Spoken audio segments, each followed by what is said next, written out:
So this is going to be a bit of a rainy hike today. I haven't had the time to go out over the past 2 weeks because of end of semester craziness and final exams and stuff. So I'm curious to see what's out there. And right away we've got something new here. That's fleabane, now starting to bloom in all the meadows.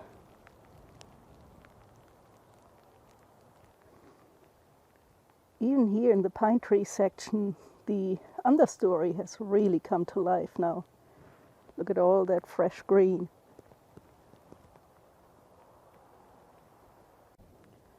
The trees are all leafing out for good now. That right there is a baby magnolia. It's a Fraser magnolia. You can tell from the ears on the leaves. We're starting to see the first flower buds on the Canada Mayflowers. Remember those round-leaved yellow violets? Well, these are the leaves. So that is what's left after they're done blooming. These leaves will grow bigger and bigger over the summer, collecting the energy that the plants need to bloom in the next spring.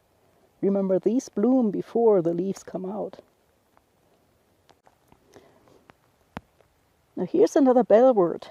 We've seen the large-flowered bellwort here before, but this is the perfoliate bellwort. You can see the leaves are perfoliate, meaning they go around the stem. And this one has a more cream-colored and smaller flower compared to the large-flowered bellwort, which had these big yellow flowers. And there's another jack in the pulpit. They're still out here blooming. The trilliums are still blooming too, but they're nearing the end of their time. You can tell by the petals turning pink. So the white flower trillium does that as it ages.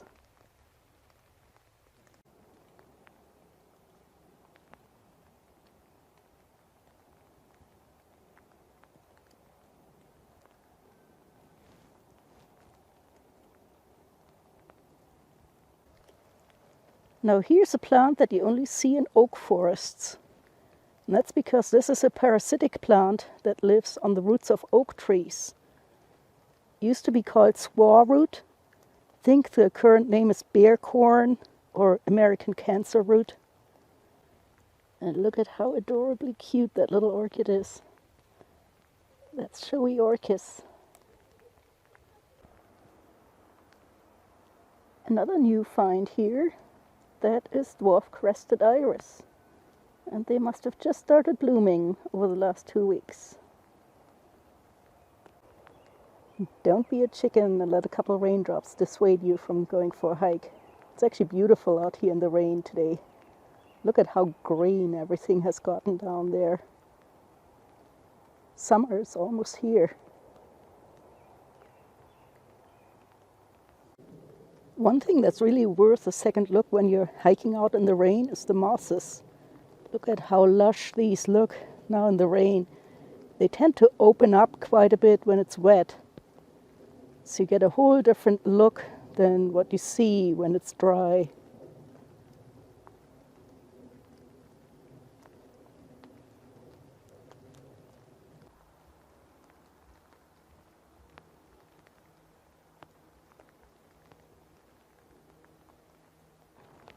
And look at all those jewelweed seedlings. These get their name jewelweed from the way that the water drops on the leaves look like jewels. Look at that. They actually trap air beneath the water bubbles thanks to the hairs on the leaves. And that makes those water drops look like jewels. There's some kind of buttercup, ranunculus, blooming here. This is one of those areas where there's a light gap. And you can see it has just filled in with stuff. Mostly Mayapples and what looks like lilies.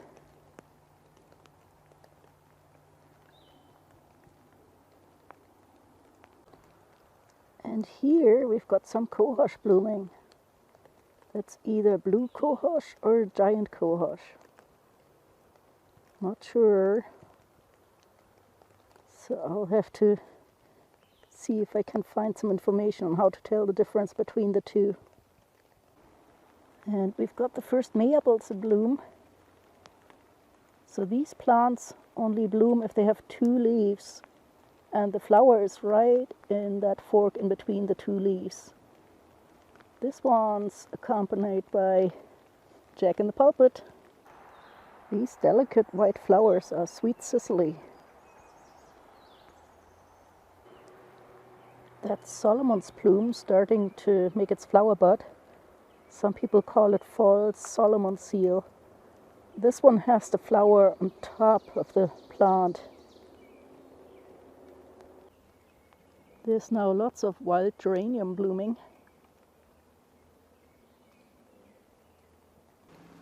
Now here's one of the last red trilliums blooming. This looks to be the southern red trillium, not the common wake robin.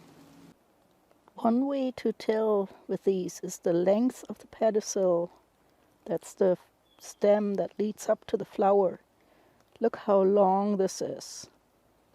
If this is more than twice as long as the actual sepals and petals on the flower, then it's likely southern red trillium.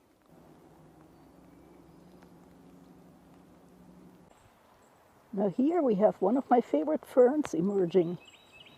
This is maidenhair fern.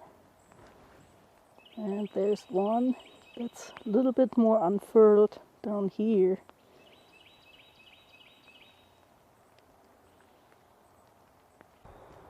Every now and then you see something unusual, like these mottled leaves there. That looks to be a violet that has a variegated leaf pattern.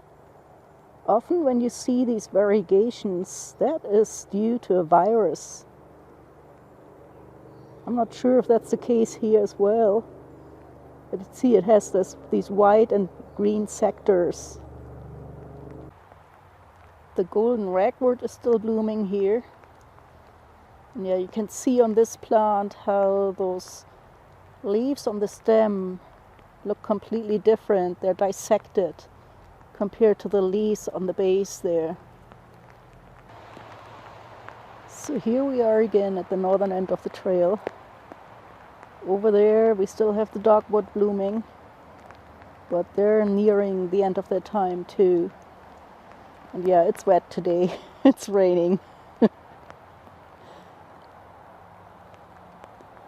And it looks like somebody picked up the shoes. Finally. They've been there for a long time. But then somebody left a walking stick. If you want one, go get it.